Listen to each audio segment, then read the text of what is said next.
ఉదయం ఈరోజు మనము 80వ స్వతంత్ర దినోత్సవ కార్యక్రమాలు జరుపుకుంటున్నాం. ఆ సందర్భంగా మరొకసారి మీ అందరికీ స్వతంత్ర దినోత్సవ సందర్భంగా శుభాకాంక్షలు తెలుపుతున్నాను.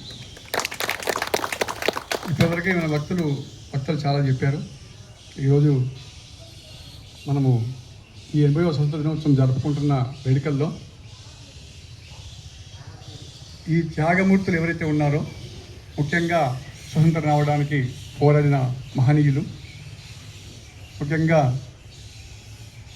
నేతాజీ సుభాష్ చంద్రబోస్ అయితేంది, మహాత్మా గాంధీ అయితేంది,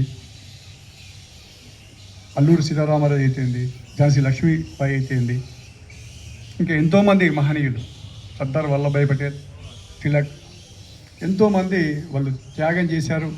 స్వతంత్రం రావడానికి ఎన్నో పోరాటాలు చేశారు. ఆ రోజు వాళ్ళు చేసిన త్యాగాలు, వాళ్ళ ఫలితాలు ఈరోజు మనము అనుభవిస్తున్నాం. స్వేచ్ఛా భారత్ అంటే మనకైతే వాళ్ళు అప్పగించిపోయారు. వాళ్ళ కర్తవ్యాన్ని వాళ్ళు నిర్వర్తించారు 100%. ఆ తర్వాత మన దేశాభివృద్ధి ఏ స్థాయిలో జరిగిందో మీ అందరికీ, చాలామంది సీనియర్సే కాబట్టి మీ అందరికీ తెలుసు. కానీ దేశాభివృద్ధి అంటే చాలా మటుకు మనం ఏమనుకుంటున్నామంటే ఏదో మనకు ఫ్రీగా వచ్చేటే దేశాభివృద్ధి అనుకుంటాం. దయచేసి అది ఇప్పుడు కాదండి. ఫ్రీ వచ్చేదాన్ని దేశాభివృద్ధి అనము, సాధించలేము. ప్రపంచంతోనే మనం పోటీ పడాలంటే మౌలిక సదుపాయాలు ఉండాలి. మౌలిక సదుపాయాలు అయితే మనకు ఏర్పరచుకున్నామో ఆటోమేటిక్గా మనము అభివృద్ధి చెందుతాం. సింపుల్ ఎగ్జాంపుల్ మనం రోజువారీ గమనించినట్టయితే, ఇంతకుముందు మనం మార్కెట్కి పోతే మనం గమనించండి, మామిడి పళ్ళు దొరకాలంటే ఓన్లీ సీజన్ మాత్రం దొరికాయి అంతే. ఈరోజు మామిడి పళ్ళు, ఈరోజు కూడా మామిడి పళ్ళు దొరుకుతున్నాయి. ఎక్కడి నుంచి? ఉత్తరప్రదేశ్ మామిడి పళ్ళు వస్తున్నాయి. మార్చిలో రావాల్సిన మామిడి పళ్ళు తెలంగాణలో ఫిబ్రవరిలో వస్తున్నాయి, కేరళ నుంచి వస్తున్నాయి. అంటే మౌలిక సదుపాయాలు అంతా డెవలప్ అయ్యాయి. మౌలిక సదుపాయాలు డెవలప్ అయ్యాయి అంటే అక్కడ ఉన్న రైతాంగం డెవలప్ అయింది. వాళ్ళు చేసుకున్న పంటకి ఒక అర్థం పరమార్థంగా క్రియేట్ అవుతుంది. ఇదే విషయంలో మన కోల్ విషయం కూడా గమనించినట్టయితే, మన సంస్థ సింగరేణి మన ముఖ్యమైన ప్రొడ్యూస్ చేసే సంస్థ కోలే కాబట్టి ఈ కోల్ విషయానికి కూడా మనం గమనించినట్టయితే, ఈరోజు సింగరేణి, ఒకప్పుడు మనము సింగరేణిని దక్షిణ భారతదేశానికి మనమే ఏది చెప్తే అది వేదవాక్యంగా ఉంది.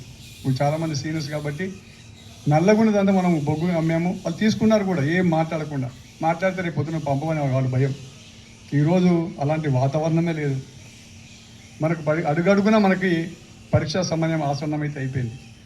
కాకపోతే 1 సంవత్సరమా, 2 సంవత్సరాల, 3 సంవత్సరాలు నేను చెప్పలేను, కానీ ఖచ్చితంగా అదైతే ఆసన్నం అయితే అవుతూ ఉంది.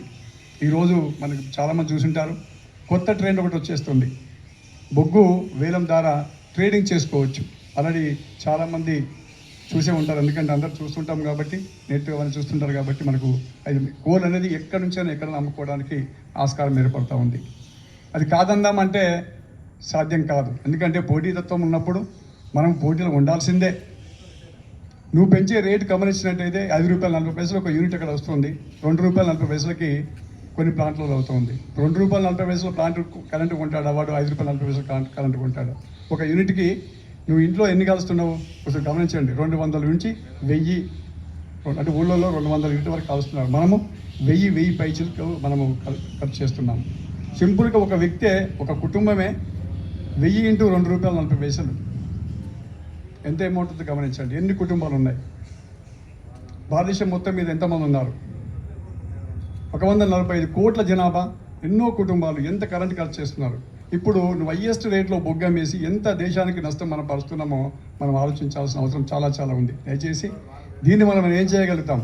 అంత ఎక్స్పర్ట్సే కాబట్టి మనమంతా దీంట్లో ప్రతి ఒక్కరు ఆలోచించాల్సింది ఏంటంటే, బాధ్యతాయుతంగా మనకిచ్చిన ఏదైతే ధర్మం ఉందో, ఉద్యోగ ధర్మాన్ని తూచా తప్పకుండా పాటించాల్సిన అవసరం చాలా ఉంది. ప్రతి దాంట్లో కాస్ట్ కటింగ్ చేయాలి. కాస్ట్ కటింగ్ అనగానే మనకి ఇమ్మీడియట్గా ఏమొస్తుందంటే, 2 గ్లాసులు నీళ్ళు తాగాల్సింది 1 గ్లాసు తాగదు. దయచేసి అలాంటివి ఏముండదండి. ఏసీ వేసుకోవాల్సిందే. దాని కంఫర్ట్నెస్ని పొడగొట్టుకోవాల్సిన అవసరం లేదు. అన్నెసరిగా ఉన్న ఖర్చులు మాత్రం తగ్గించుకోవాలి. అవసరం లేదు అనుకున్నప్పుడు స్టాప్ ఇట్. మిగతా కంపల్సరీ ఉండాల్సిందే. దాన్ని తగ్గించుకోమని ఎవరు చెప్పారో కరెక్ట్ కూడా కాదు. దానికి అలవాటు పడ్డాము, దాన్ని ఎంజాయ్ చేయాల్సిందే. కానీ మనకిచ్చిన 8 గంటల ఏదైతే ఉద్యోగ రీత్యా ఉందో ధర్మము, దాన్ని చేయాలి. అదేవిధంగా భగవంతుడు చాలామందికి అద్భుతమైన తెలివిస్తాడు. దయచేసి కంపేర్ చేసుకోవద్దు. ఆయన చేస్తాడులే, లేదా నేను ఆయనతో పోటీ పడలేనని చెప్పేసి, లేదా ఆయన తక్కువ చేస్తున్నాడు కాబట్టి నేను ఎక్కువ చేయడం ఎందుకని. అంటే నీకు శక్తి సామర్థ్యాలు ఇచ్చాడండి బాబు, నువ్వు చేయొచ్చు కదా. ఆయన శక్తి సామర్థ్యాలు లేవు, ప్రయత్నం చేస్తున్నాడు, సక్సెస్ కాలేకపోతున్నాడు. బట్ ఆయన శక్తి సామర్థ్యాలు తక్కువతో శక్తి సామర్థ్యాలు ఎక్కువ కంపేర్ చేసుకొని ఉన్నదానికి చెరగొట్టుకోవడం అంటే నీకు మానసికంగా కూడా ఆనందం కోల్పోతావు. దయచేసి అది అందరూ గమనించాలా. సింగరేణి సంస్థ ఒక అద్భుతమైన సంస్థ, 100 సంవత్సరాల చరిత్ర మనకు ఉంది. ఇది స్వతంత్ర రాకముందు నుంచి మనం స్టార్ట్ చేసుకొని ముందుకు పోతున్నాం. మన విషయానికి వస్తే, RG2 విషయానికి వస్తే, మనం 100% ప్రొడక్షన్ సాధించినట్టే అనిపించినా నాకు వచ్చిన తర్వాత ఇక్కడ నేను గమనించినట్టయితే ప్రైవేట్ చూస్తే చాలా తక్కువ ఉంది, చాలా అంటే చాలా తక్కువ ఉంది. 402 కోట్లు, 500 కోట్లు అంతేనా? మనం ఆల్మోస్ట్ దగ్గర 100 లక్షల టన్నులు ప్రొడ్యూస్ చేసాం రామారామిగా. దానికి కారణం ఏంటనేది మనం చూసుకోవాల్సిన అవసరం ఉంది. ముఖ్యంగా ఈ ప్రాజెక్టులో మనకి ఏంటంటే కంపెనీ యొక్క మ్యాన్ పవర్ ఎక్కువ ఉంది. మనం దాన్ని సద్వినియోగం చేసుకోవాల్సిన బాధ్యత మన అందరిది ఉంది. ప్రతి ఒక్క ఉద్యోగస్తుడు ఉంది, అటు అధికారులు అయితే, ఇటు సూపర్వైజర్ స్టాఫ్ అయితే, ఇటు మనం మిగతా కార్మిక సోదరులు అయితే, అందరూ కూడా దీన్ని గమనించాలి. దయచేసి గమనించేసి ముందుకు పోవాల్సిన అవసరం ఉంది. నేను ట్రేడ్ యూనియన్ నాయకులకు విజ్ఞప్తి చేసేది ఏంటంటే, మనం హక్కుల కోసం ఎంత పోరాడుతుంటామో బాధ్యతాయుతంగా చెప్పాలి. ఎందుకంటే వ్యవస్థ ఉంటేనే మనం ఉంటాం, వ్యవస్థ లేకపోతే మనమేనది ఉంటాం. అది గమనించాల్సిన అవసరం చాలా ఉంది. ఇక్కడ సంస్థ ఇప్పుడున్నంత మనం ఎంతో అద్భుతంగా ఉందనుకున్నంత గొప్పగా లేదు. మీకు అందరికీ చాలామంది తెలిసే ఉంటుంది, ఇక్కడ ఉన్న జీఎం ఆఫీసర్ కాబట్టి ఖచ్చితంగా తెలిసే ఉంటుంది. ఆ సంస్థని కాపాడుకోవాల్సిన బాధ్యత మన అందరిది ఉంది. సరే, వేరే రంగంలోకి పోదామని చెప్పేసి పెద్దవాళ్ళు ప్రయత్నం చేస్తున్నారు. అంత ఈజీ కాదు, వేరే రంగంలో పోవడము అంత ఈజీ కాదు. పోయినా గవర్నమెంట్ సంస్థ. దయచేసి చాలామంది తెలుసు, ఏదైనా ఒక వస్తువు పర్చేజ్ చేయాలన్నా, ఏదైనా మనం తీసుకురావాలన్నా ఎన్నో ఇబ్బందులు ఉంటాయి. అది వచ్చేంత వరకు పుణ్యకాలం గడిచిపోతుంది. ఆ టైం గడిచిపోయిన తర్వాత మనకి ఎలాంటి ఉపయోగకరం ఉండదు. దయచేసి మీ అందరికీ చెప్పదలుచుకుంది ఒకటే, ఖర్చుని ఎలా తగ్గించగలుగుతాము. మళ్ళీ కంఫర్ట్ తగ్గించుకోనో ఇంకో ఏదో చేద్దామని కాదు.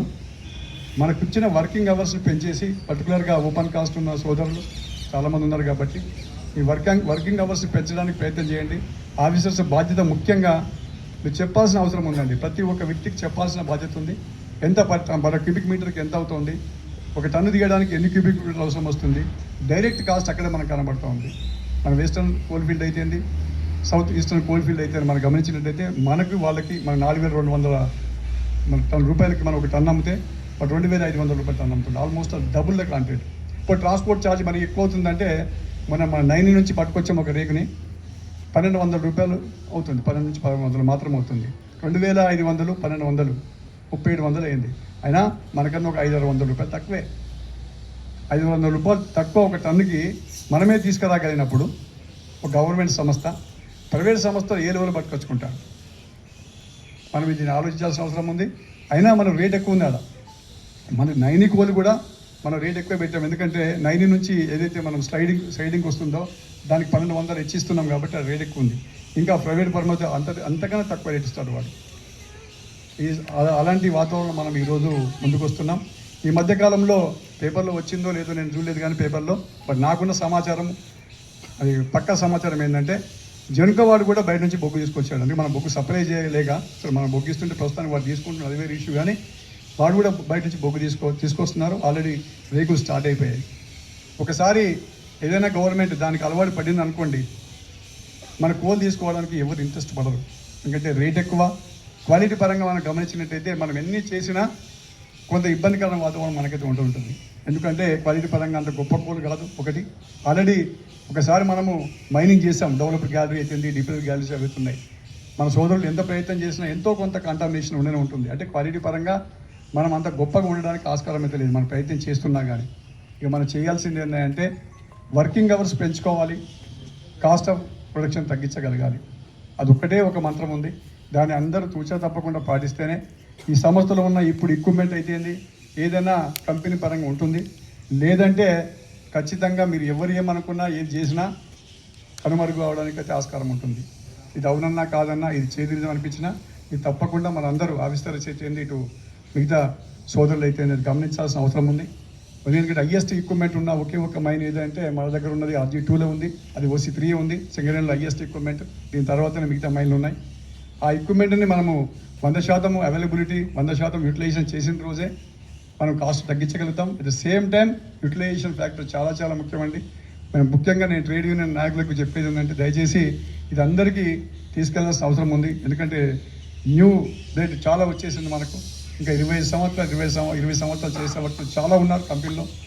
వాళ్ళు సక్సెస్ఫుల్గా ముందుకు పోవాలంటే సంస్థ మనగడకు ఉండాల్సిన అవసరం ఉంది. అంతేగాని మన కోరికలు కోరుకుంటూ మనం ముందుకు పోతూ ఉంటే బాగానే ఉంటుంది, కానీ మన బాధ్యత మర్చిపోవద్దు. బాధ్యత అనేది చాలా చాలా ఇంపార్టెంట్. ఎందుకంటే 1999 ముందు కంటే మనం చాలామంది సీనియర్స్ కాబట్టి తెలిసే ఉంటుంది. అప్పుడు it any cost coal produce చేసాము. It any cost.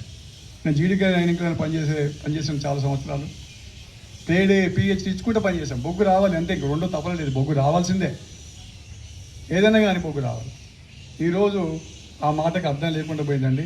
ఎందుకంటే పోటీ తత్వంలో ఉన్నాం మనమంతా. సో పోటీ పడుతున్నప్పుడు ఈ క్రమంలో మనము చాలా జాగ్రత్తలు తీసుకోవాలా, చాలా ప్లాన్గా ముందుకు పోవాల్సిన అవసరం ఉంటుంది. ఆఫీసర్స్ అయినా ఇటు మిగతా ఉద్యోగస్తులైనా ఇది చేసుకుంటూ పోవాలి. ఇకపోతే మనము సంతోషకరమైన విషయం ఏంటంటే మనకిచ్చిన టార్గెట్ అయితే 102% ఈ రోజు వరకు ఉన్నాం. అది మనస్ఫూర్తిగా మీ అందరినీ పేరున అభినందిస్తున్నాను. అదేవిధంగా ఒక చిన్న విన్నపము, ఈరోజు కనీసం మనము ఏదైతే ఉద్యోగ ధర్మం ఉందో దాన్ని పాటించాలంటే అట్లీస్ట్ సిన్సియర్ డిసిప్లిన్గా మనకి ఇచ్చిన టైమింగ్స్ అయితే పాటించండి. దయచేసి టైమింగ్స్ అయితే పాటించండి. ఎందుకంటే జీఎం ఆఫీస్లో నేను గమనించినట్టయితే వస్తున్నట్టే ఉంది, పోతున్నట్టే ఉంది. అది కరెక్ట్ కాదండి.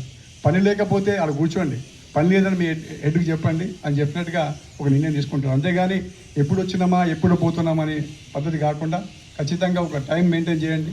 టైం ఖచ్చితంగా మెయింటైన్ చేయాలండి. టైం మెయింటైన్ చేయకపోతే మాత్రం పరిస్థితి ఎలా ఉంటుందో తప్పదు, అది మెయింటైన్ చేయాల్సిందే. నా డ్యూటీ నేను చేస్తాను కంపల్సరీ. ఇంకా సభాముఖం అని చెప్తున్నాను, దాంట్లో చెప్పుకుంటూ వస్తూనే ఉన్నాను. వినకపోతే మాత్రము ఎవరి పని వాళ్ళు చేయాల్సిన ధర్మం ఉంటుంది కదా, నా బాధ్యత నాకు ఉంటుంది కాబట్టి నా బాధ్యత నేను తప్పకుండా పాటిస్తూ తీరుతాను నేను. సో ఇదందరూ గమనించాలా. దయచేసి అందరు హెచ్ఓడీలు మీ దగ్గర ఉన్న వ్యక్తులు అందరికీ చెప్పాలండి, టైమింగ్స్ అనేది చాలా చాలా ఇంపార్టెంట్, పాటించాల్సిన అవసరం చాలా ఉంది. మరొకసారి మీ అందరికీ స్వతంత్ర దినోత్సవ శుభాకాంక్షలు తెలుపుతూ ముగిస్తున్నాను. Thank you very much.